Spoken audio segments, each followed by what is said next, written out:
Welcome back to the channel, everybody. It's 2020.1. Which means absolutely nothing, because the biggest difference between this year and last year is that the pandemic is worse and people care less. So here's hoping something changes before we all go crazy from the new lockdowns in place. Anyway, I actually have been around. I was working on a project in December that unfortunately fell through due to various reasons. I'm not going to spoil too much about it now because I'm just going to save what I've got for next year's holiday season. But as is usually the case with me, I encountered a series of unlucky events, including my laptop deciding not to work while I was out of town. This was supposed to be a video for Christmas, so unfortunately it's getting put by the wayside for now.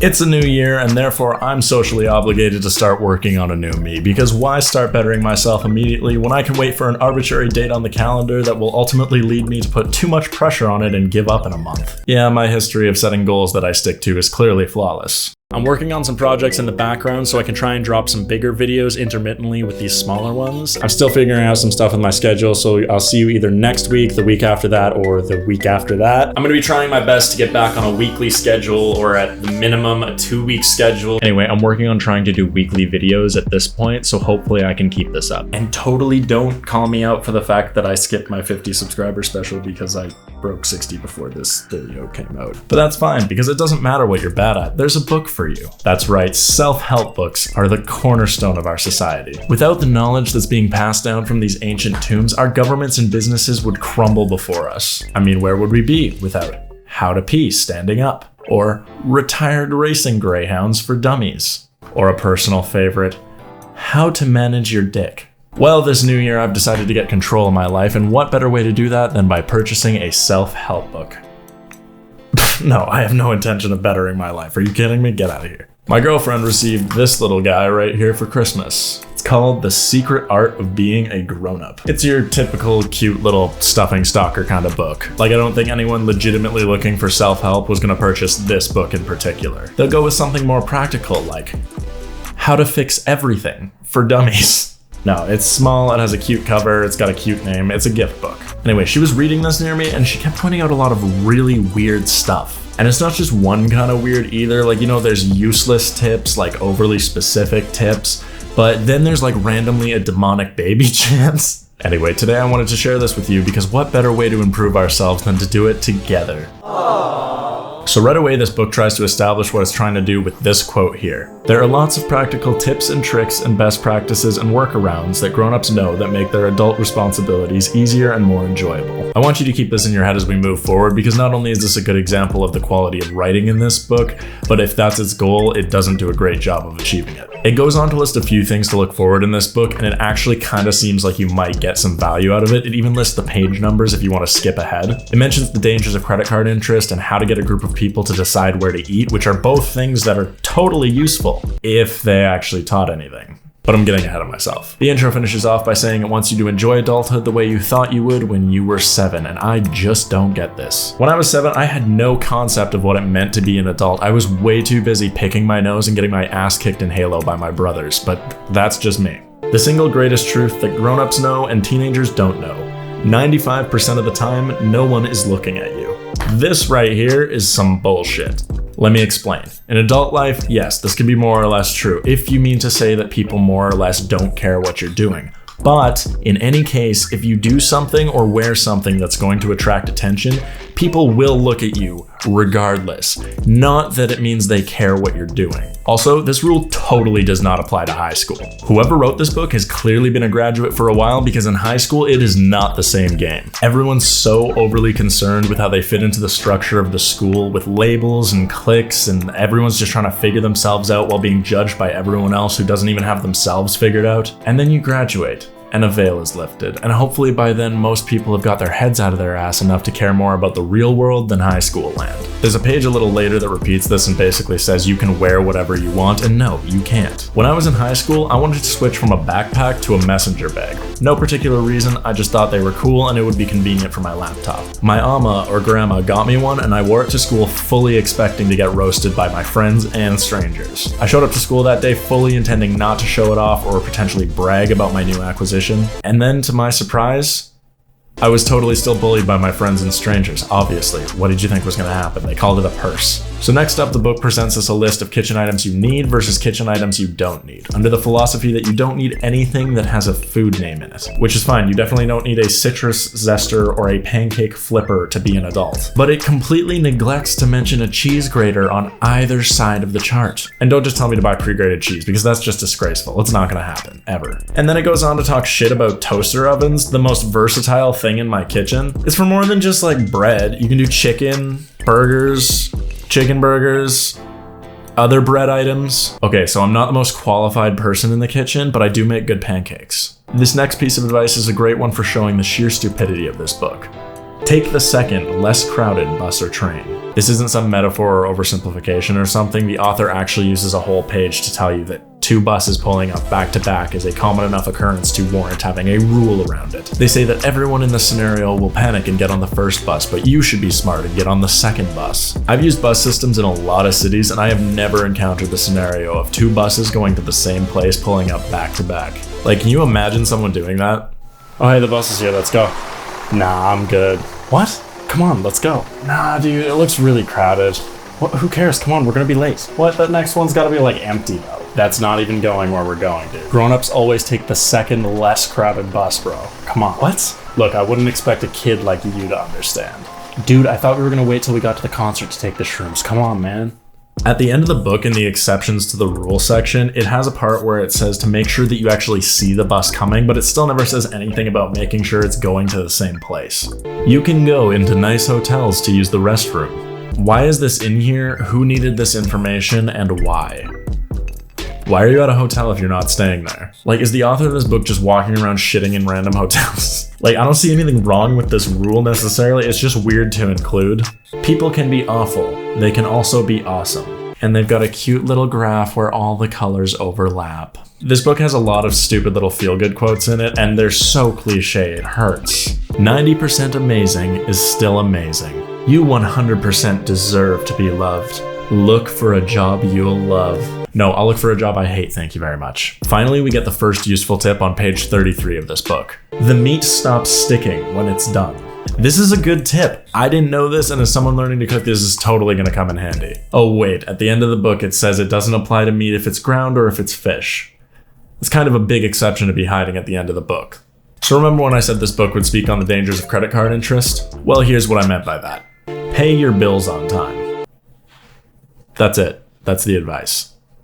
Oh, but hold on. It says you need to figure out a system that works for you and to turn the page to figure out how. Then we see a large graph that says why bills go unpaid. Let's see. 57%, bills are misplaced somewhere in the apartment. 28%, legitimate fear that there's not enough money. 14%, imagined fear that there's not enough money.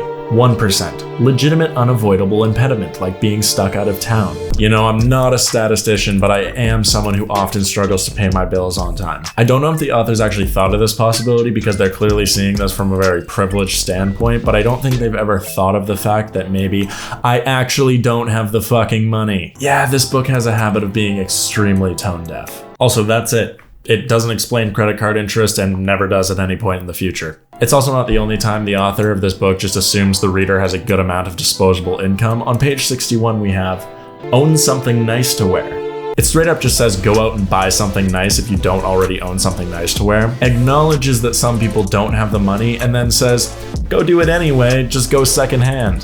Then we have my personal favorite one, you can find a way to afford plane tickets. I don't get it what it is with people who travel and their fixation with telling everybody else they need to travel. Everyone's got their own thing they enjoy. Success is not defined by how much you traveled. And I don't get why people travel shame. It's like, oh, I'm sorry I haven't seen these slightly different colored rocks that you have on the other side of the world. A few pages later, it combines travel shaming with being tone deaf by saying you should add extra vacation days to the end of your vacation so you can relax more before you go back to work. Most of us can't do that. We just gotta get back to work. God damn, it must be nice to get a salary. So nice, in fact, you can abide by this rule. Now and then, the solution really is to throw money at the problem. Yeah, if I had a nickel for every time I could solve all my problems with money, I'd have enough money to solve all my problems. Of course, sometimes the solution is to throw money at the problem. If a pipe bursts in my bathroom, I'm not just going to will it back into shape, I'm going to use my wallet to hire a plumber. I don't know how to fix a damn pipe, but I can hire people who do. That's the great thing about society. It's not really surprising this book is so tone deaf when just a little bit later it completely disregards all shift workers. If you're working all the time in the evenings and on the weekends, there's either something wrong with your job or something wrong with the way you're doing your job. Because fuck every one of those dirty, rotten bastards that work at the McDonald's drive-thru during the hours that you get to sit at home jerking off and watching your big screen TV just so you can get your Big Mac and chicken nuggets and sweet and sour sauce, right? Right. So I've spent way too long researching this next page. I have traveled to the farthest corners of the world, consulted top minds, and trained in every science known to man, and I still have no idea what it's trying to say. Your expenditures are not a solid or a liquid, they are a gas. They can expand or contract to fit the size of the container they find themselves in. You control the size of the container. I thought maybe I was just too tired when I was originally making notes about this video, but every time I come back to this page, I feel even less sure about what it might be saying. Let me read it one more time for you. Your expenditures are not a solid or a liquid, they are a gas. They can expand or contract to fit the size of the container they find themselves in. You control the size of the container. If you can figure this one out, seriously tell me in the comments below because I need to know what this book is trying to say. This book doesn't have any other incomprehensible ones, but it has a good amount of useless ones, like hang up some art, never go to a hat party, get the heck out your front door, work will be a drag sometimes, be yourself. You know, I don't think I've ever heard that one before. Be yourself.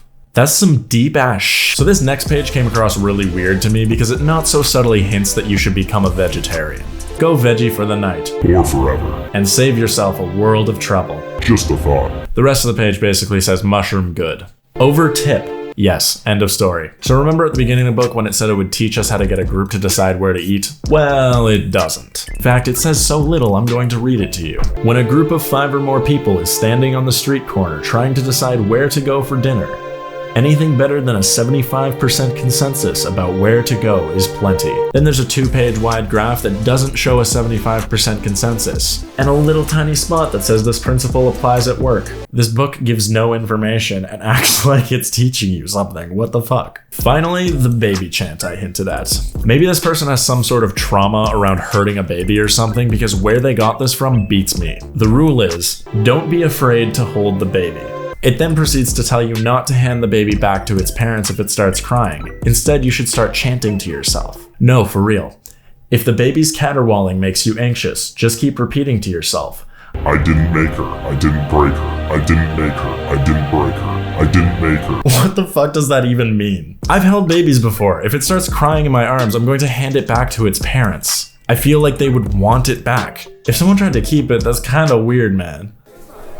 Aw, your baby's so cute. Can I hold it? Yeah, sure. Oh. Oh, come here. No, I'm great with babies. I got this. I didn't make her, I didn't break her, I didn't make her, I didn't break her. Towards the end, we get one of the only legitimate pieces of heartfelt advice in this book. You can't change your parents. Adults are just old kids, and while Dr. Phil claims to have written the book on it, every situation is unique and there's no one solution to life or parenting. Adults have just had a little bit more time to figure all this stuff out than you have, but you're never done learning. And finally, it says you look at the elbow to do the perfect high five, but that's crap. You can use any shared point of reference. You're welcome. This book says a lot of stuff that's useless, oddly specific, not thought through, or just straight up wrong. From what I can tell, this was slapped together as a cash grab, which means it's probably not going to help me solve any of my problems. To be entirely honest, it wouldn't be that difficult to put something like this together. Definitely an experiment for the future. Anyway, hit that subscribe button down below so I can get a sweet dopamine release from seeing your face appear in my notifications. Drop a comment down below telling me how you're going to improve your life this year using the advice from this book. Obviously, leave a like if you enjoyed, and I'm not going to make any promises about uploads because every time I do, I curse myself with bad luck, so I'll see you soon, I promise. Anyway, see you next time, you heinous motherfucker.